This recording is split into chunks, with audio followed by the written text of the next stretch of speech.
네, 안녕하세요. 응용여고반을 맡고 있는 서수진 강사입니다. 일단은 은광여고 여름방학 전략이랑 그러고서 제 수업 스타일, 그러고서 저의 수업을 들었을 때 좋을 것 같은 학생들 추천, 그리고 마지막 세부 일정 요렇게까지 준비를 했고요.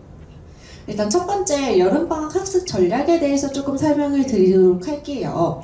일단은 2학기 중간고사 범위는요, 원해방정식부터 명제까지 이렇게 예상이 돼요.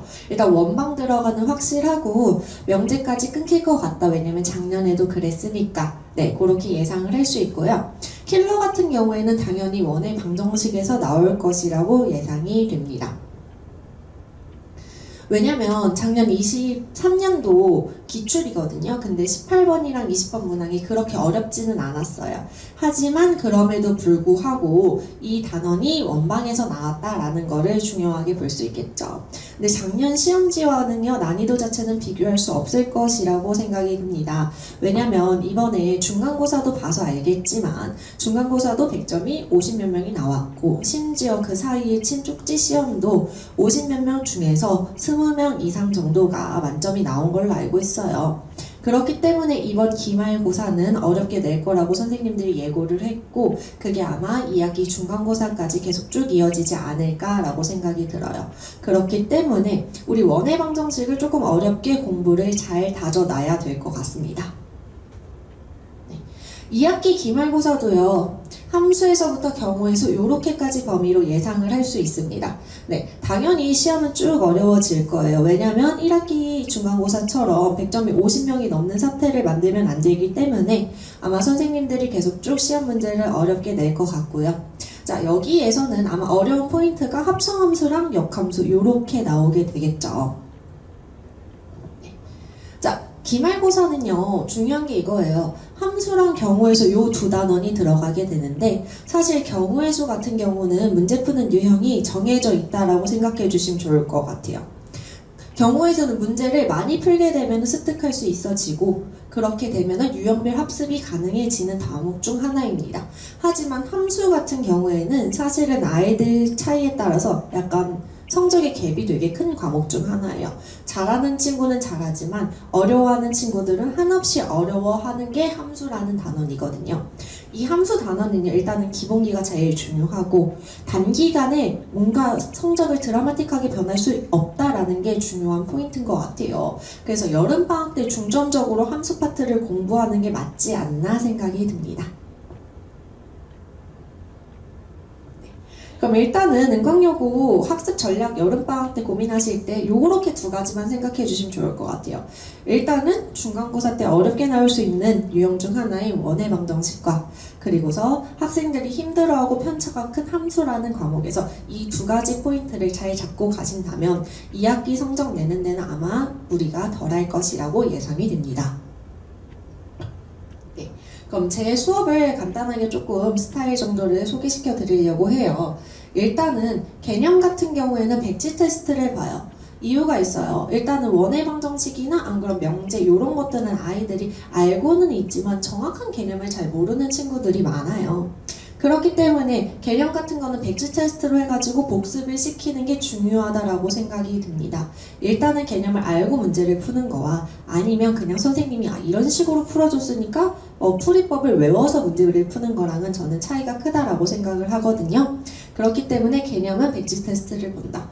유형 문제 같은 경우에는요, 유형별 테스트를 볼 건데 이거를 오해하시면 안 돼요.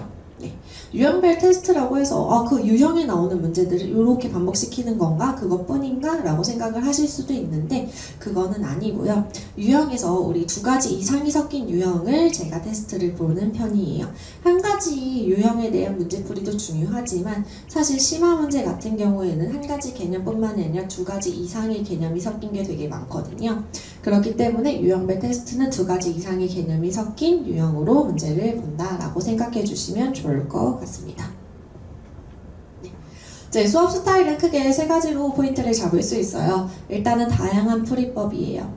일단은 그 단원에 해당하는 내용도 알려주고 이거와 곁들여서 요렇게 풀면 조금 더 빨리 풀리지 라는 것까지 알려드리는 편이에요. 두 번째는요, 제가 중요하게 여기는 것 중 하나인데요, 반복학습입니다. 왜냐면 한 번 돌렸을 때 아이들이 알 것 같다라는 느낌을 받지만 사실 그거는 아이들의 착각일 수가 있어요. 그래서 두 번 봤을 때는 또다시 새로워 보이고 세 번 봤을 때는 문제가 진짜 이런 식으로 풀리는구나 라는 걸 알고 있기 때문에 반복학습을 중시하고 있고요. 그래서 성과 체크예요. 일단은 어머님들도 아시다시피 아이들이 무엇을 할 수 있고 무엇을 할 수 없는지에 대해서 기준이 명확해야 된다고 생각이 듭니다. 안 그러면 내가 풀 수 있는 문제만 계속 풀게 되고 혹은 아니면 내가 풀 수 없는 어려운 문제만 계속 풀게 되는 거예요. 그러면 약간 시간이 낭비될 수 있겠죠. 그렇기 때문에 내가 어디까지는 풀 수 있고 어디까지는 못 푸는지 정확하게 성과가 체크돼야 된다라고 생각이 들고요. 자, 저희 반에서는 이렇게 진행을 할 거예요. 일단은 은광여고 실전 모의고사를 볼 겁니다. 당연히 은광여고 스타일에 맞춘 실전 모의고사를 보게 될 거예요. 이거는 주 1회 볼 거고 여름방학 기준으로는요. 수업 시간에 보지는 않을 거고요. 클리닉 시간이 따로 잡아져 있어요. 그때 주 1회 정도 은광여고 실전 모의고사를 체크하게 될 거예요. 그러고서 기본은 이거예요. 누적 테스트 플러스 클리닉. 네, 누적 테스트를 보는 이유는 한 가지죠. 왜냐면 그 단원에서만 배웠던 거를 설명하고 하면은 아이들이 그 단원에 있는 거를 문제를 외워요. 네. 그러고서 그렇게 되면 그 전에 배웠던 단원의 내용에 대해서는 까먹는 습성이 조금 있어요. 그래서 그 방지하고자 누적 테스트 볼 거고 클리닉은 주 3회 이렇게 이루어지는데 2회는 필수라고 생각해 주시면 좋을 것 같습니다. 그리고 성과 체크가 중요하다고 했잖아요. 사실 은광여고에서는요, 지금 부교재가 내공의 힘이기는 해요. 하지만 내공의 힘 자체가 문제가 그렇게 어렵지 않은 문제집이다 보니까 선생님들이 거기서 많이 내지는 않는 것 같고요. 일단 올림퍼스 고난도랑 수학의 신 여기 두 개를 참고하시는 것 같아요. 그렇기 때문에 두 개 중에 하나를 선택을 해가지고 방학 동안은 이 한 거는 무조건 끝내고 가자. 왜? 이유가 이거예요. 지금 이거를 끝냈으면 한 번 보고 마는가? 그건 아니겠죠. 이 부교재를 한 번 보고 난 다음에 다시 한 번 돌릴 겁니다. 그러면은 아마 아이들이 받아들이는 것 자체가 조금 달라질 거라고 생각이 들어요. 네. 자, 저는 수업을 이런 학생들한테 추천드리고 싶습니다. 일단은 원해 방정식 같은 경우엔 사실은 이번에 시험을 보는 학교도 되게 많아요. 하지만 은광여고에는 원해 방정식이 2학기 중간으로 넘어가게 됐죠. 그러니까 원해 방정식 조금 자세히 알고 싶은 학생, 그리고서 함수 개념에 관해서 함수가 사실 아이들 풀 수는 있지만 개념을 정확히 모르고 푸는 학생들이 많거든요. 함수의 개념에 관해서 완전히 이해를 잘 하고 싶은 학생들한테 추천을 드리고요. 그래서 방학 동안에 요거는 필수인 것 같아요. 방학 동안에 수학과 교재 한 권 이상을 끝내고 싶은 학생입니다.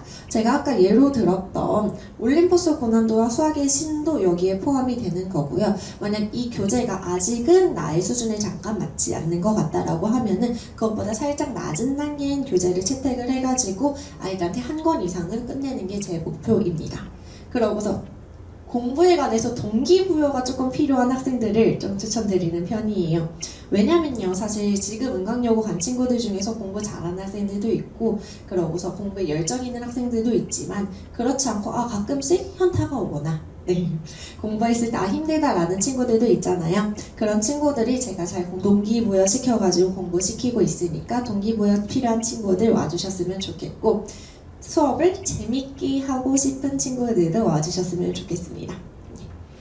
일단은 방학 동안은요, 사실은 저랑 보는 시간이 생각보다 길 거예요. 그렇기 때문에 제 수업이 재미가 없고 그러고서 아이들 자체가 저랑의 코드가 잘 맞지 않는다고 하면은 아이들이 그냥 거기서 뭐하고 있을까요? 멍을 때리고 있겠죠. 네. 멍 때리고 시간 때우다 가는 게 있는데 그러는 것보다는 수업을 같이 재밌게 소통하면서 하는 거를 제가 추구하고 있으니까요.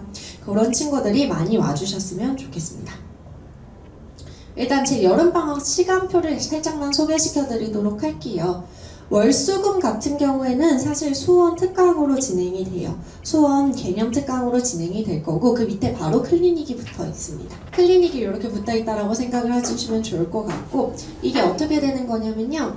특강 끝나고 난 다음에 클리닉 여기 주 3회 아까 말했죠. 주 3회 중에서 이틀 선택해가지고 요거 클리닉 와서 참여하면 될 것 같고요. 특강 말고 정규 수업은요. 수요일하고 일요일 6시부터 10시 이렇게 생각해 주시면 좋을 것 같아요. 네, 물론 여기 시간대 있는 친구들도 클리닉 3번 중에서 2번은 필수로 참여하게 됩니다. 네, 제 개강일은요 일단은 7월 17일이라고 생각해 주시면 좋고요. 종강일은 8월 18일이에요. 수업 요일 같은 경우에는 수요일하고 일요일 6시부터 10시까지 해가지고 주 2회 이렇게 진행이 될 거고 아까 말했던 특강은요 수원 특강을 할 건데요. 이거는 월수금에 진행이 된다라고 생각해 주시면 좋을 것 같습니다. 특강 일정은 당연히 오전 9시부터 1시 이렇게 돼 있고요. 자, 요거는요 원회 방정식 특강입니다. 이게 뭐냐면 일단은 은광여고가 원방이 들어가지 않았기 때문에 원회 방정식은요 시험이 끝난 다음에 7월 10일, 14일 이렇게 해서 2회로 요거 원방 특강이 진행이 될 거예요. 네, 감사합니다.